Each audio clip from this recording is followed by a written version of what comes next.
What's going on, guys? Today I've got a bit of a different video today. I'm going to be talking about the latest Call of Duty Modern Warfare 3, or as I like to call it, Modern Warfare 2023, as there has been another Call of Duty called Modern Warfare 3.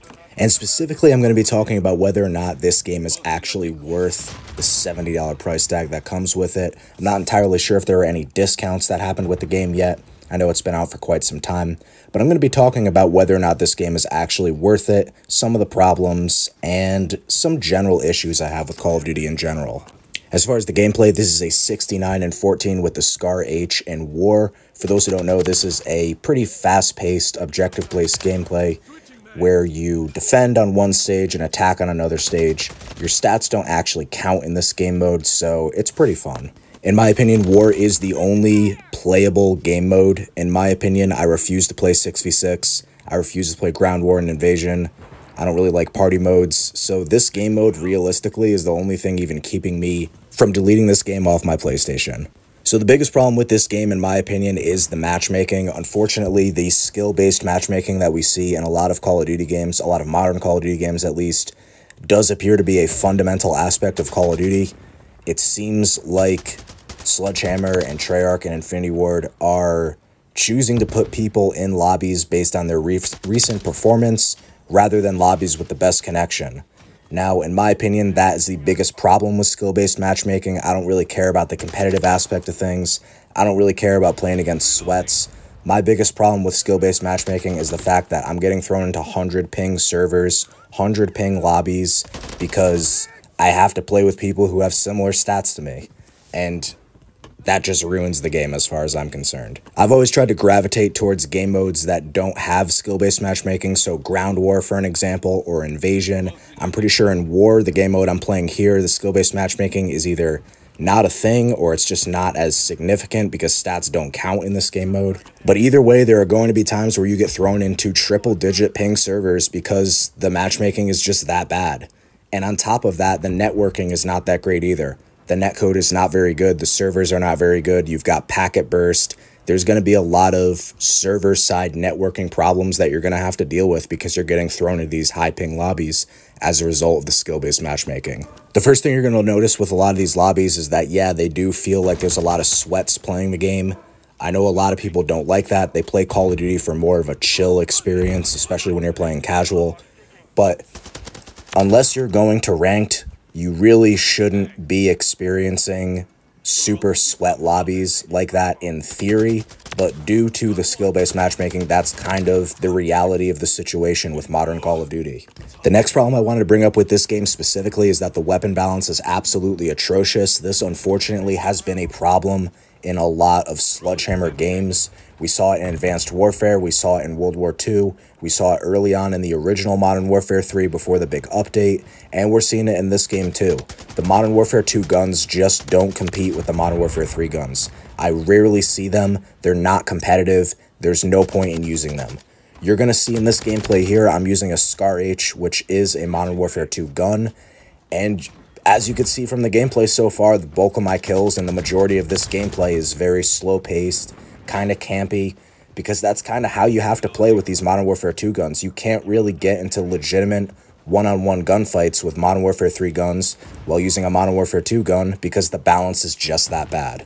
Throughout this gameplay, you're going to be seeing multiple examples of me shooting first, shooting more bullets, having better accuracy than my opponents, and still losing gunfights solely because they're using a Modern Warfare 3 gun or a broken Modern Warfare 3 gun. You saw at that last kill right there how long it took for me to get that kill. Very accurate, but it just doesn't matter. The time to kill is just way off with the Modern Warfare 2 guns, and there just isn't really a point in using them. As you can see with that death right there, that was another example. I shot first, shot accurately, still lost the gunfight to a Modern Warfare 3 gun. You're going to be seeing situations like that all the time when trying to use Modern Warfare 2 guns in this game. In addition to the Modern Warfare 2 guns being borderline unusable, the balance with the Modern Warfare 3 guns is also not very good. The ACR is completely broken. The BAS-B is also really broken. The sniper rifles are really broken. The balance is just completely off, even specifically with the Modern Warfare 3 guns. Another thing I wanted to note is that the spawns in some situations can be really bad. As you're about to see on the screen right now, a guy literally just spawns right in front of me. There are multiple other people spawning in this area. I understand that I'm supposed to be retreating, but at the same time, there's zero excuse for spawns to be that bad. I mean, there's just not really much else to say about the matter. If a guy is spawning in the game right in front of you, that's a pretty clear-cut sign that there's something wrong with your multiplayer game. The third major problem I wanted to talk about with this game specifically is how disproportionate things are. One big example of this is reload time. The reload time is shockingly slow for a game with super sprinting and sliding, and a game that generally is as fast-paced as it is in Modern Warfare 3. There's no reason for the reload time to be as slow as it is, and it just creates this sense of sluggish, inconsistent, disproportionate gameplay. Another big problem in this game as far as proportions are concerned is the time to kill. Now, generally speaking, I believe a slower time to kill is the best with Call of Duty. I think 150 base health is appropriate, but at the same time, when you've got snipers and DMRs, and especially melee weapons, killing in one swipe, it creates just this big sense of disproportionality. It doesn't make sense for you to have a gun that's a higher caliber round, that's taking 4 to 5 bullets on average to drop somebody, and at the same time, you're getting one swiped by melee weapons. You're getting two-shotted by riot shields. It just doesn't make sense. The proportions are just not there. And for those who don't think the melee weapons are a problem, they were recently nerfed in competitive, specifically in ranked mode, to a 2-hit kill. So I don't know what the damage rates look like now, but they were reduced from 150 or 150 plus to less than that, so you can no longer get a one-shot kill with a melee weapon.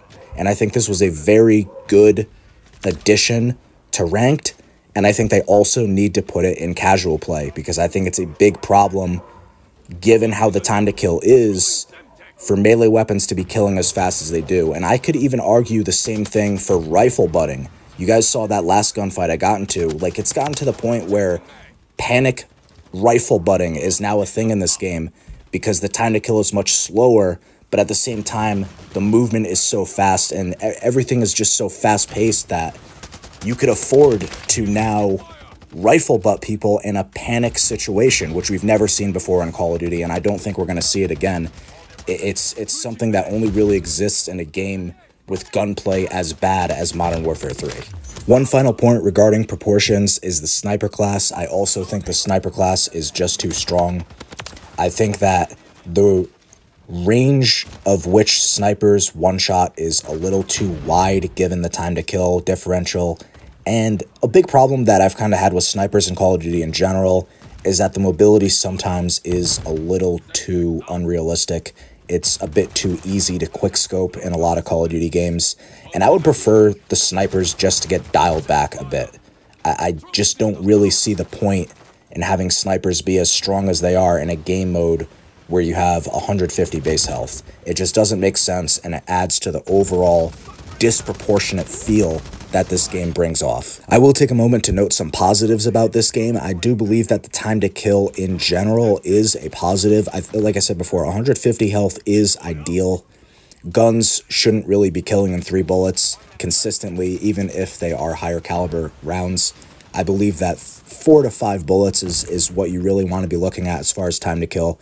And this game does reach that, but at the same time, the time to kill does have other drawbacks, as I talked about before with things like sniper rifles, melee weapons, riot shields. I think that the time to kill as a standalone aspect of the game is a pro. They just need to work on the proportions when it comes to certain weapons killing as fast as they do.